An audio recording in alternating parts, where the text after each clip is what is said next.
What's going on, faithful? So now that the schedule is out and we've all stopped spinning from, or at least our heads have, from looking at that thing and trying to figure out what opponents we actually have from that release video.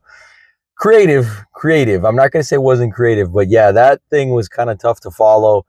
And, thankfully there were plenty of releases where you can actually see the actual opponents. And now we know the 49ers are going to be traveling week 11. They're going to be in Mexico City. Obviously, week 1, they're going to be in Melbourne. And week 8, they're going to have their bye. But what does it all mean? What does all this stuff actually mean?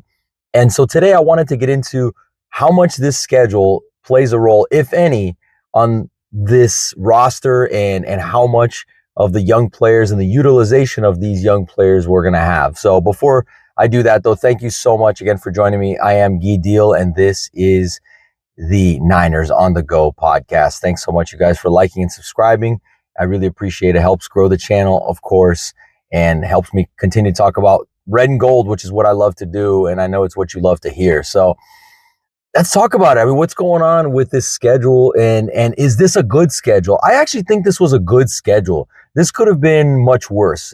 And we already knew we were going to have international travel. There were plenty of rumors that we're going to be in Mexico City or a Latin American country. And that's kind of the way that it went down. I mean, I think having the Vikings down there, again, bodes well for us. It definitely will be a home game. I think it's a scheduled home for us. They're the away team. But it really will be because the 49ers faithful, as we know, rolls extremely deep. And we know the 49ers faithful is going to come out in droves down in Mexico City at the Estadio. And so that's going to be really nice to see. And man, it's going to be really cool to have that vibe done, not just here, stateside, but abroad. And so it'll be cool to see that. I do think that a lot has made about these things. And I think in terms of the schedule and the travel, I think a lot of it too is especially coming from the older players and the players that are more oft injured. I do notice that. I feel that, and I get it. Kyle doesn't like it. John doesn't like it, but a lot of teams have to do this, right? And we know the NFL was never going to hold back on giving West Coast teams, even the westernmost coast team possible in the 49ers, these international slots as well. They want the 49ers to be seen. They know the 49ers are a big brand, not just here, but around the world. And this was just par for the course. This was going to happen. And the 49ers really should be kind of fortunate because we haven't been in London since like 2009, something like that. That must have been the Troy Smith game that I tried to forget.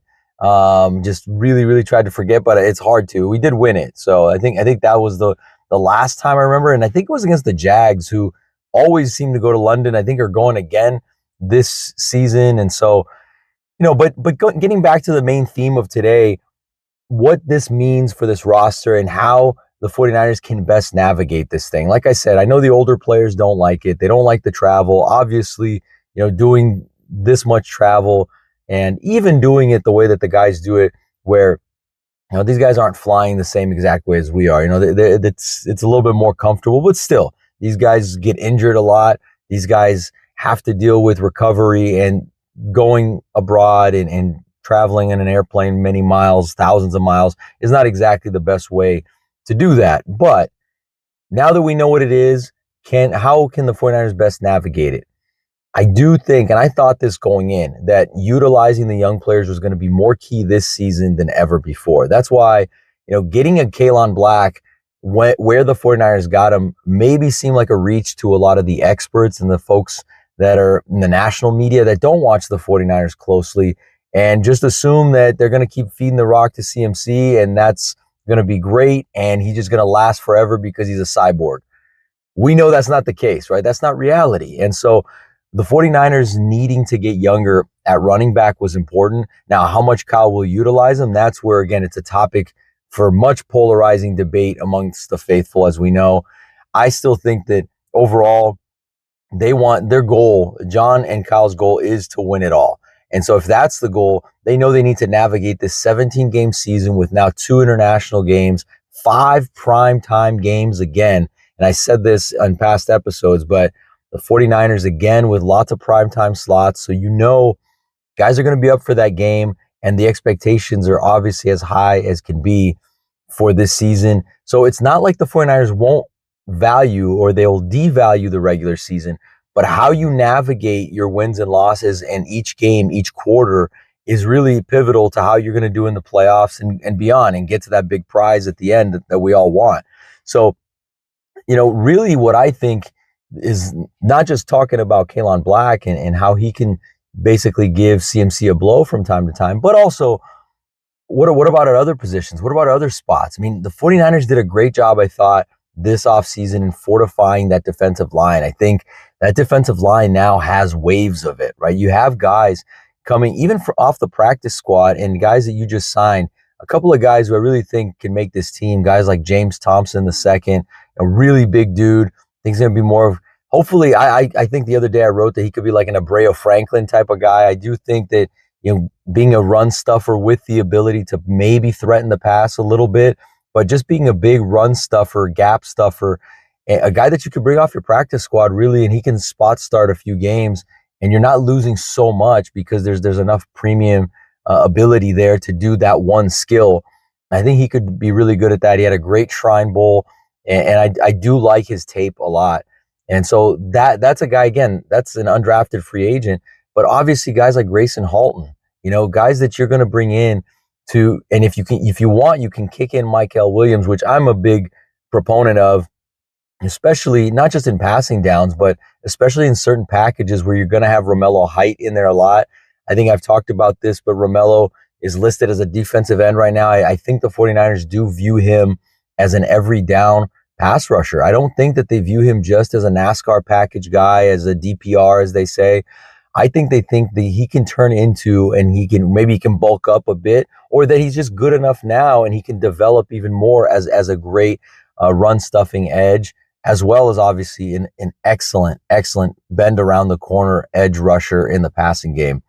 But if you do that, I think you have to kick Mykel inside, right? So you kick Mykel inside at times. I don't know if they will or not. I just think that to be able to keep him on the field, keep Alfred Collins on the field, and kind of see what that looks like and how that works really well together in preseason and definitely against obviously not great opponents where the 49ers are looking to win that game in the first half and then put teams away and really, like I said, manage this roster really well in the second half of a few blowouts, hopefully, against teams that you should beat. And again, there's plenty of that on this schedule. It's not to say that there's a ton of teams, but 4 or 5 teams where you just look at that and you say, these need to be victories and these need to be resounding victories. And it's the NFL, so anything can happen, but you have to go into these games and you have to prepare as though, look, we're not going to use Nick Bosa for 60 snaps this game. We're not going to use CMC for 25 to 30 touches. If you're at 15 to 20 touches, but then you give 5 to 10 touches to Kaelon Black, and you have to do this a lot. Grayson Halton, he's a guy that you can bring in on that defensive line. Give guys a breather that way as well. And I think that the other thing too, this season that the 49ers did really well this offseason was they really have a ton of depth along the offensive line. If guys get dinged up a bit, as we know, Trent Williams gets dinged up quite a bit. And, you have a center there that is undersized. He can get dinged up. He hasn't much, but he could. 2 seasons ago, he was dealing with a knee issue, which he's already not an incredible player. So that really, I felt, limited him a lot. Last year, a little bit better. Still obviously not at the level that we all hope and expect. But for him to be functional and do whatever they need him to do at center, that's, again, a spot where maybe you have more depth now with Brendan Toth and you have Robert Jones, all these other guys that are guards and interior linemen that you can slide in to different spots. And you didn't have that before. Obviously Vidarian Lowe as well as your swing tackle now. So the 49ers, added those guys. Obviously they added in the draft Carver Willis, who I think they're hoping will be their new young version, or I should say 2 years behind Dominic Pooney, guy that moving over from right tackle into left guard. Pooney also was a tackle at Kansas, moved to guard. And speaking of Kansas, you have Enrique Cruz Jr. as well, right? Who's a great developmental tackle that the 49ers look like they still see him as a tackle. From all that I've read and everything that I've kind of heard, they're not trying to move him to guard, which I think was something that during the draft process, some teams looked at him at guard and at tackle, but he's got enough length and his hand size is just gigantic, and his strength and his athleticism for what the 49ers want to do in obviously the outside zone game. It looks like he's still going to be a project at tackle. At right or left, we don't know. But, you have a lot of depth now. And so you need to use that depth. Receiving core. 49ers are still adding receivers, apparently, right? And 49ers have two guys also on the practice squad, that are undrafted guys that are looking to make the team. One is a punt returner. They have another guy that could punt return, or he could also play as a slot, maybe a little bit on the outside. Wesley Grimes is a guy who's really good, also really fast, and out of NC State. And then you have obviously Will Pauling out of Notre Dame, who I think is battling Jacob Cowing for that spot as the main punt returner. So you have options now, and you need to use that roster as much as you can. And I think that, of course you can't just spot start these guys like you can in baseball or some of these other sports. So you're going to play your main guys when they're healthy, but you also need to keep, especially along the offensive and defensive line and at some of these skill positions where guys get hurt often, you need to be able to use multiple bodies, and you need to be able to be comfortable with that.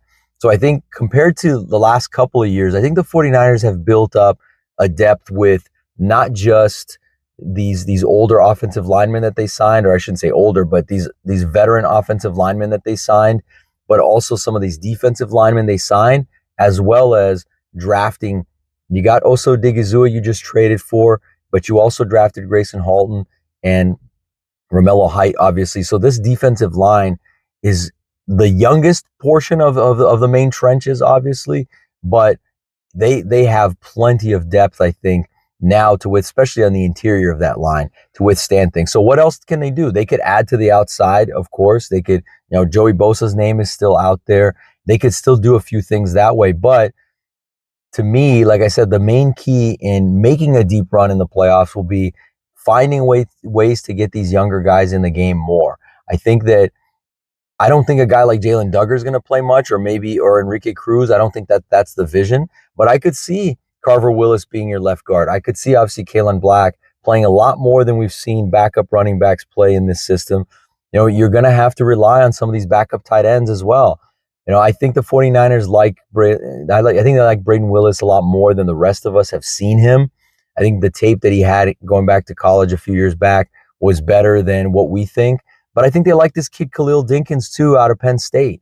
So we're going to see if they're going to bring in another tight end or a few more tight ends to take that load early in the season of the snaps that we know George Kittle is not going to be available for. I mean, I know the guys say, oh, maybe he'll be back week 1 and all this but more than likely he's not going to be back for a good few weeks into the season, maybe 4 or 5 weeks into the season. Then you get him. And that could be a blessing in disguise because, that way you also allow him a little bit more time to recover, to get stronger. And he's not playing a 17-game season and then going to the playoffs, which is what our goal is. He's playing maybe a 12-game season, 13-game season, and then going into the playoffs, which for George, who's a guy who gets injured because of the way that he's played this position, the physicality, I think this is a good thing. In that regard, it's a good thing.